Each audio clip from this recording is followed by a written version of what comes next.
Derby Papua pada PON 21 Aceh Sumut cabur sepak bola Grup C berakhir imbang 1-1 di lapangan Belang Pase Sigli Minggu 8 September 2024. Dengan hasil tersebut, Papua Pegunungan dipastikan lolos ke babak 8 besar mendampingi Jawa Barat di Grup C cabur sepak bola putra di PON Aceh Sumut.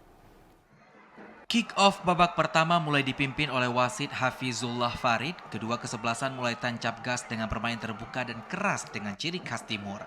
Tidak ada gol tercipta di babak pertama antara kedua belah pihak. Usai turun minum permainan dilanjutkan dan terjadinya benturan antara pemain tidak dapat dielakkan. Kedua kesebelasan bermain keras dengan skema long pass. Saling jual beli serangan terjadi antara dua belah pihak. Pada menit ke-55, Papua berhasil memecahkan kebuntuan, gol dicetak oleh Daniel.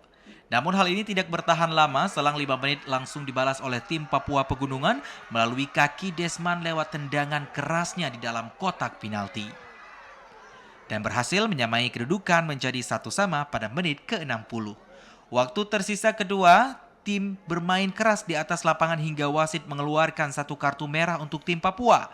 Tidak ada penambahan gol yang terjadi antara kedua tim. Skor 1-1 bertahan hingga peluit panjang dibunyikan oleh wasit. Pertanda berakhirnya pertandingan Derby Papua PON 21 Aceh Sumut. Dengan hasil ini, tim Papua Pegunungan dipastikan lolos ke 8 besar cabang olahraga sepak bola putra PON 21 Aceh Sumut setelah mengumpulkan 4 poin dari 3 laga yang dilakoni. Sementara tim Papua harus puas di posisi ketiga dengan mengumpulkan 4 poin, namun kalah selisih gol dengan Papua Pegunungan sehingga memaksa tim Papua harus angkat koper lebih awal di PON Aceh Sumut. Dari PD Hasbi TVRI melaporkan.